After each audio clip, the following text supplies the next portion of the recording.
You've got data, right? You build Sure. a model, maybe it performs perfectly in your tests, but then you try to use it in the real world, and well, things fall apart sometimes. Mm-hmm. The data you see isn't quite the data you expected. Maybe there are weird values, outliers you never saw before, or the whole environment just feels subtly different.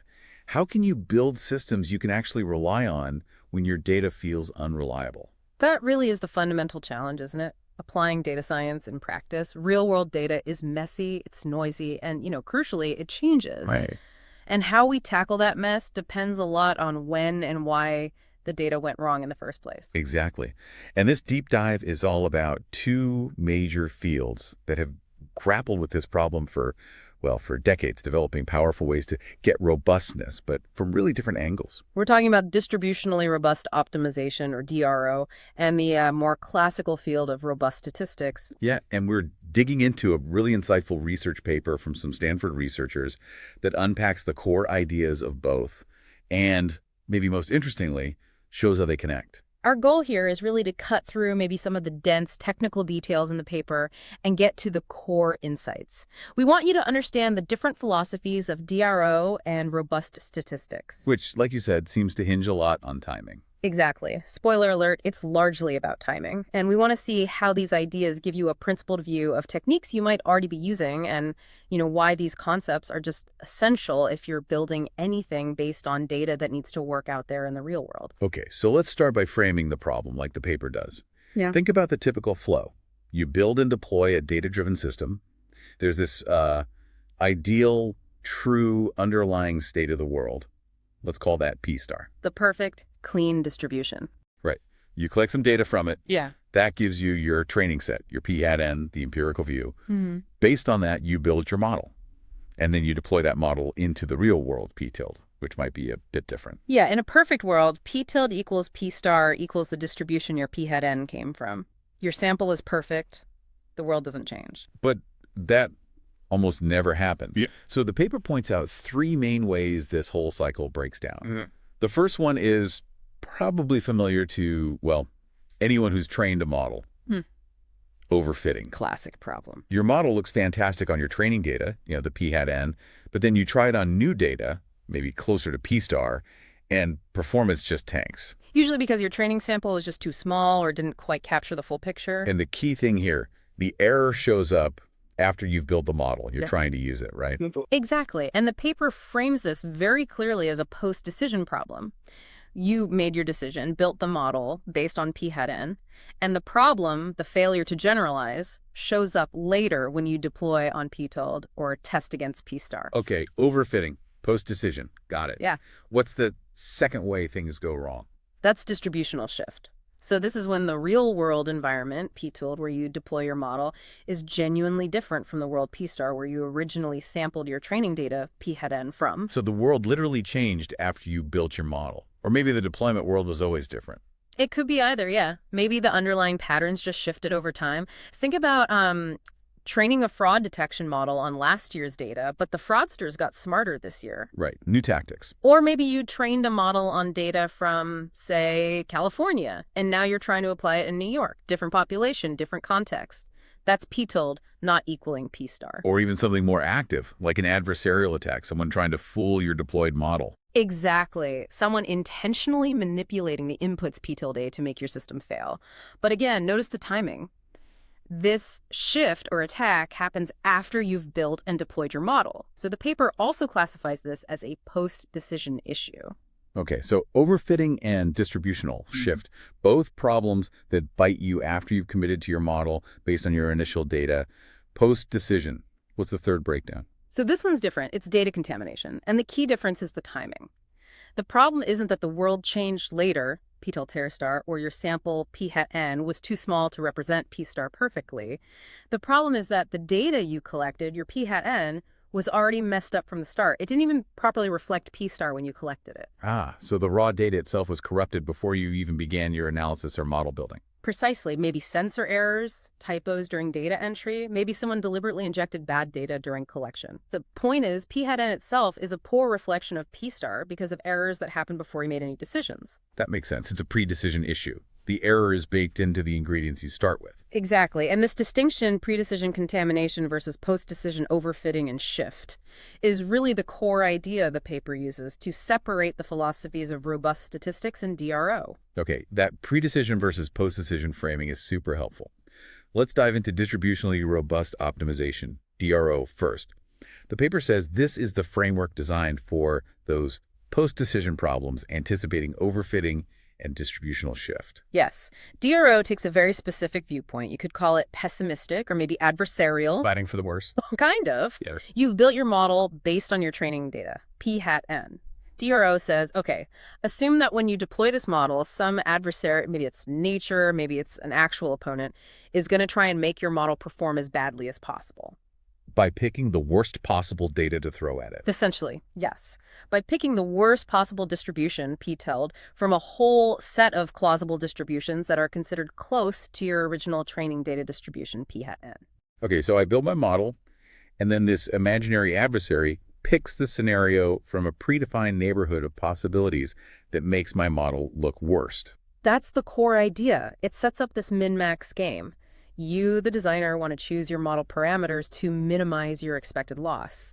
But you have to do this assuming the adversary is simultaneously trying to maximize that loss by choosing the worst p-TILD from that allowed set. Min-max. Minimize my choices against the adversary's maximizing choice. Got it. So the crucial part seems to be defining that set of possible distributions the adversary can pick from.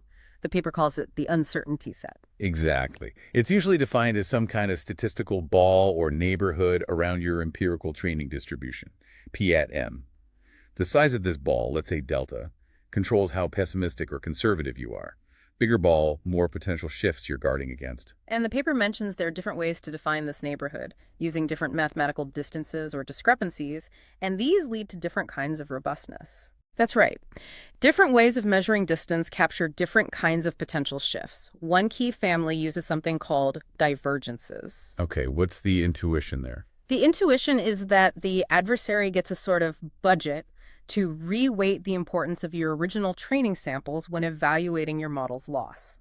They'll use this budget strategically to make the samples where your model is already struggling count for more in the overall loss calculation. Ah, so they amplify your weaknesses. If a sample is hard for my model, the adversary makes that sample more important in the final score. That's a perfect way to put it. And here's where it gets really cool, connecting to stuff people already do. The paper shows this divergence DRO approach is mathematically linked to variance regularization. Really? Penalizing variance in your model? Yes. It provides a principled, optimization-based reason why penalizing variance helps robustness. It's because you're implicitly hedging against an adversary who reweights your samples based on their individual loss. The paper also makes a direct connection to AdaBoost. AdaBoost. Remember how AdaBoost works? Iteratively, it gives more weight to the samples that the current classifier got wrong. Yeah, it focuses on the hard examples. Well, that's exactly what this divergence adversary is doing. It's boosting the importance of samples where your loss is high. So DRO reframes AdaBoost not just as an intuitive boosting algorithm, but as a principled strategy for minimizing loss against a worst-case reweighting of your data. Wow, okay. That reframes AdaBoost completely. It's a form of DRO. What's another major way to define that uncertainty set? The other big one discussed is using optimal transport distances, like the Wasserstein distance. Optimal transport. Yeah. It's about moving probability mass around, right? Like piles of sand. Exactly. Instead of reweighting samples, think of the adversary having a budget to physically move your data points around in the feature space. They can shift point X to point Y, but there's a cost associated with how far they move it, and they have a total budget. So the adversary literally gets to nudge my data points, maybe push them across a decision boundary to try and make my model fail. Precisely. Yeah. And the amazing insight here, shown in the paper, is that making your model robust against this kind of optimal transcript perturbation is deeply connected to norm regularization. Like lasso and ridge regression. L1 and L2 penalties. Exactly those. The paper demonstrates that minimizing the worst-case loss under these optimal transport shifts, where the adversary moves points to maximally increase the loss, often related to the gradient, mathematically forces your model towards solutions equivalent to adding L1 lasso or L2 ridge penalties. So lasso and ridge aren't just ad hoc ways to prevent overfitting. They're actually making the model robust to small movements of the data points themselves. That's the DRO perspective, yes. It connects directly to adversarial training, too, where you explicitly train on slightly perturbed examples. DRO provides the underlying optimization framework. Okay, this is powerful. DRO gives a fundamental reason why techniques like regularizations and adversarial training work. There are solutions to min-max problems against specific types of future distributional shifts, either reweighting or moving data. Exactly. The paper also mentions integral probability metrics, IPMs, like MMD, as a broader class that can sometimes encompass these and offer more flexibility. It sounds like DRO could be too pessimistic, though. Always planning for the absolute worst case. Does that make the models overly conservative? That's a valid concern, and the paper addresses it by talking about leveraging side information. The default uncertainty ball might be too generic, too large. So use what you actually know about the problem. Right. If you have domain knowledge about how the distribution is likely to shift, you can build that into the uncertainty set, BPN. For instance, if you know data points have correlations, like neighbors in an image or time series, you might restrict the adversary's perturbations to respect that structure. So they can't just move any point anywhere completely independently. Exactly. This connects to things like using k-nearest neighbor information or structured penalties like group lasso. Or in finance, maybe you use market data like implied volatility to set the cost for the adversary to shift asset prices in the optimal transport setting. It makes the adversarial model more realistic. That makes sense. Tailor the pessimism to the actual risks you anticipate. What about the statistical properties? Does DRO perform well with finite data? The paper touches on this. It suggests that for problems that are ill-posed, maybe high dimensions, low sample size DRO estimators can be particularly beneficial because they build in robustness from the get-go, acting like a form of regularization. Compared to just minimizing the average error on the training set. Right. Standard empirical risk minimization, ERM, aims to minimize average loss on P hat n, hoping it generalizes to P star. DRO aims to minimize the worst-case loss over the entire uncertainty set around P hat n. Asymptotically, with infinite data, ERM might be optimal for P star if the model is well specified. But DRO provides a guarantee against that uncertainty set, which might be more valuable in practice, even if it introduces a slight bias compared to the theoretical P star optimum. So it trades off potentially optimal average performance for guaranteed worst-case performance within that uncertainty bubble. Precisely. And the DRO framework naturally gives rise to new statistical objects to study, like the worst-case distribution itself, and provides ways to construct confidence regions for performance under uncertainty. And is this stuff actually computable? Min-max problems sound hard. Yeah, they can be, but the paper notes that remarkably, many useful DRO formulations turn out to be computationally tractable. Often they can be reformulated as convex problems, like semi-definite programs, or solved efficiently with first-order methods. Okay, so that's DRO in a nutshell. Focused on post-decision errors, like shift and overfitting, uses a pessimistic min-max approach against a future adversary, connects to regularization and adversarial training, and aims for worst-case guarantees within an uncertainty set. Nicely summarized. Now let's flip the coin and talk about robust statistics. Right. The paper positions this as dealing with the pre-decision problem. Data contamination. The data is already bad when you get it. Exactly. The philosophy is different here. Because the contamination already happened, before you saw the data P hat n, you can maybe be more optimistic. Optimistic? How so? Well, the idea is that maybe you can analyze the contaminated data you have, P hat n, and somehow rectify it or correct for the contamination to recover information about the underlying true, clean distribution P star that you wish you had observed.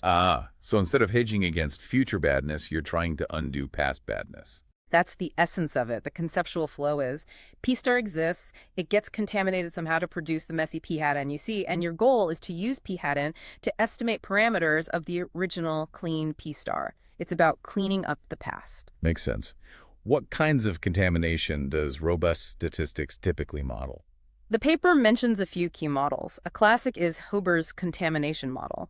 It assumes most of your data, a one fraction, comes from the true good distribution P star, but a small fraction comes from some completely arbitrary, potentially nasty, bad distribution H. Like someone just sprinkled a bit of garbage into your clean data set. Pretty much. Or you could have full neighborhood contamination, where the distribution you observe P is just guaranteed to be close to the true P star according to some statistical distance like total variation or Wasserstein. So the whole distribution is slightly off, not just a few bad points. Could be.